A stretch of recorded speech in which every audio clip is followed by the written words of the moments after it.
하나님 말씀 잠시 보겠습니다. 신약성경 야고보서 2장 1절부터 13절 말씀, 신약성경 372페이지 야고보서 2장 1절로 13절 말씀 함께 한 절씩 교독하시고 마지막 절 다 함께 봉독합니다. 내 형제들아, 영광의 주 곧 우리 주 예수 그리스도를 믿는 믿음을 너희가 받았으니 사람을 외모로 취하지 말라.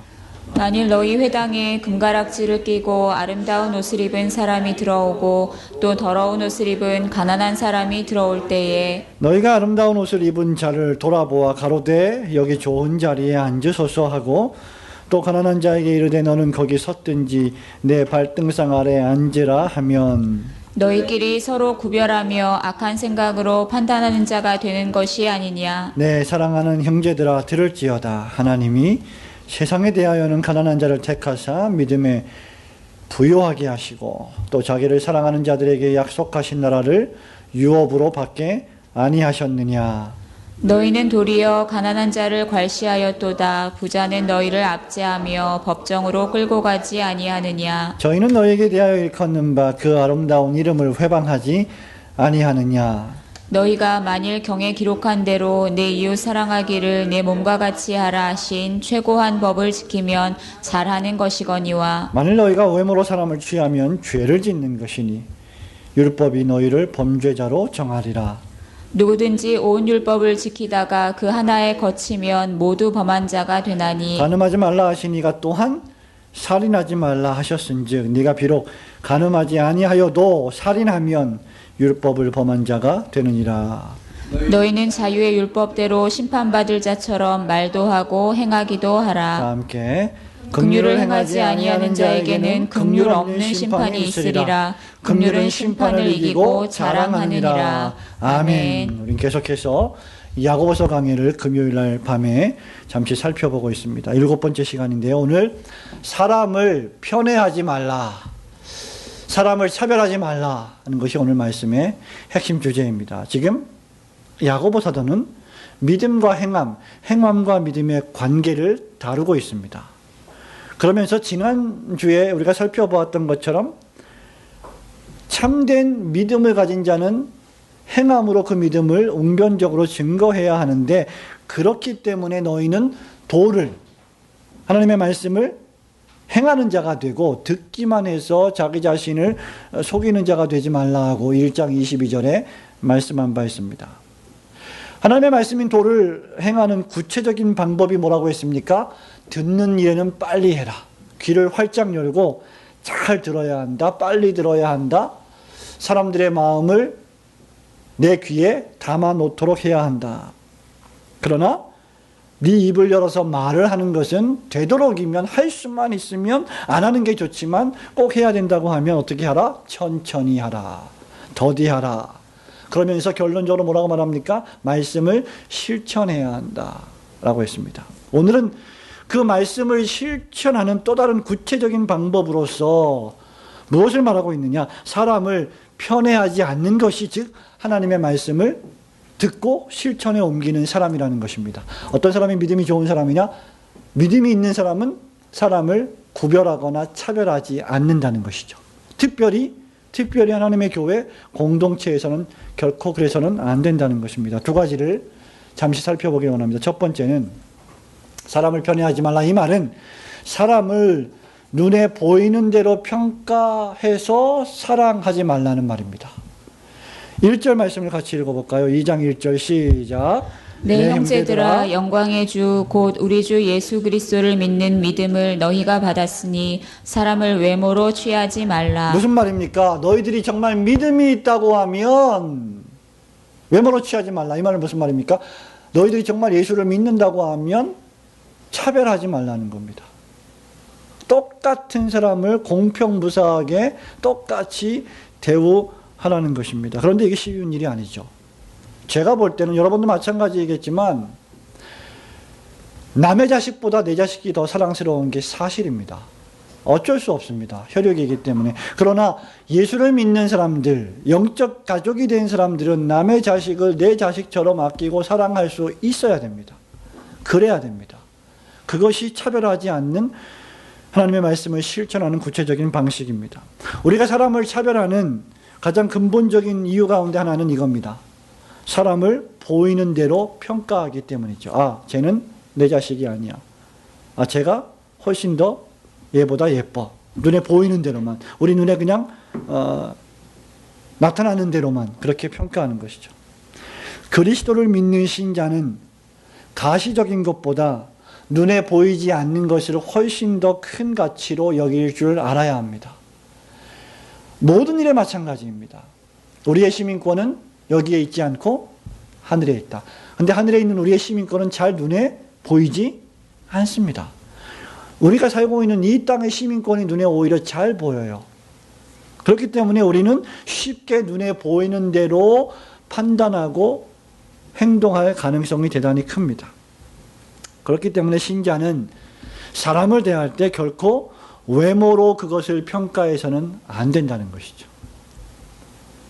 사도 바울은 외모로 평가해 볼 때 그리 매력적인 사람이 아니었죠. 전승에 따르면 사도 바울은 어땠습니까? 머리가 별로 숱이 없었어요. 대머리였습니다. 눈도 약간 사팔 비슷한.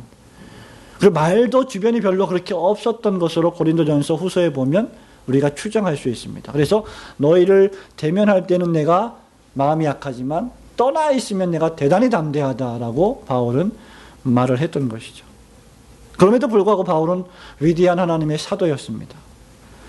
여러분, 이것은 주 예수 그리스도를 믿는 믿음을 받은 자가 취해야 할 마땅한 행동이라고 1절에서 말하고 있어요. 그리고 2절부터 7절은 사람을 외모로 취하지 않는 구체적인 방법을 우리한테 가르쳐 줍니다. 뭐가 사람을 외모로 취하는 방법입니까? 금가락지를 끼고 아름다운 옷을 입은 사람, 무슨 말입니까? 부자, 부유한 사람, 영향력이 있는 사람, 권력이 있는 사람, 저 사람 앞에서 굽신거리면 뭔가 나에게 떨어질 것이 있는 그런 사람, 어떤 조직을 움직이는 사람, 어떤 상황에 영향을 끼칠 수 있는 사람이 들어오면 상석에 앉으십시오, 좋은 자리에 앉으십시오라고 말을 하고, 반면에 가난한 자에게는 아예 앉을 자리조차 권하지 않는다면 이것은 교회가 차별하는 것입니다. 이미 서로 구분하여 마음이 분열된 것이나 다름없습니다. 4절에 보면 너희끼리 서로 구별하여 악한 생각으로 판단하는 자가 되는 것이다 라고 우리에게 교훈하고 있습니다. 그런 곳에는 연합이나 일치란 없습니다. 존재하지 않죠. 연합과 일치는 사랑이 있을 때 시작이 될 수 있어요. 야고보 사도는 6절에 보면 이런 행위를 가리켜서 가난한 자를 괄시하는 행위라고 평가하고 있습니다. 돈이 없고 가난한 것 그 자체가 미덕은 결코 아닙니다. 우리는 열심히 일해야 하고 열심히 먹고 살아야 하고 열심히 생계를 유지하기 위한 수단과 방법을 합법적인 수단 내에서 강구해야 합니다. 일하기 싫거든 뭐라 그랬어요? 먹지도 말라고 했습니다. 열심히 일해야 합니다. 그러나 어쩔 수 없는 상황과 환경 속에서 가난한 자들이 생길 수 있습니다. 그러한 때에 우리는 그들을 멸시해서는 안 된다는 것이죠. 또 하나의 이유가 있는데, 왜냐하면 그러한 가난한 자를 하나님이 들어 종종 쓰신다는 것입니다. 약한 자, 가난한 자를 들으셔서 오히려 강한 자와 부자를 부끄럽게 하시는 경우가 대단히 많다는 것입니다. 어리석은 자를 불러서 지혜로운 자, 자기의 지식에 쌓여있는 자를 부끄럽게 하는 경우가 종종 있다는 것입니다. 그렇기 때문에 우리는 가난한 자를, 또 약한 자를 돌볼 수 있어야 합니다. 부자는 그 재물의 마음을 빼앗길 가능성이 큽니다. 그러나 적당히 가난한 자는 하나님을 더욱더 의지하게 되어 있습니다. 그렇기 때문에 우리가 교회 내에서 가난한 자, 부자, 가난한 자를 구별하고 차별해서는 결코 안 된다는 것입니다. 성경 말씀에 네가 좋아하고 사랑하는 사람만을 사랑하고 아끼면 그것이 무슨 사랑이냐? 바리새인도 그렇게 하지 않느냐? 우리는 사실 가까이 하기에 아주 편하고 좋은 사람들하고는 대화를 참 잘하죠. 그런데 가까이 하기에 너무 먼 당신이 있어요. 대표적인 사람 목사. 가까이 하기 어려워요. 힘듭니다. 또 성격적으로 좀 어려운 사람들, 뭐 별로 안 친한 사람들하고 가까이 있는 게 힘들어요. 그러나 그런 사람하고만 그렇게 가까이 지내기 좋은 사람하고만 지낸다면 그것은 결코 바람직한 형제를 구현하는 것이 결코 아닙니다. 어떤 의미에서 보면 그것은 교회 안에 파당을 짓는 것이고 교회 안에 구별하고 차별하는 것입니다. 교회 안에 모든 가족들이 함께 사랑의 교제를 나누고 함께 대화할 수 있어야 합니다.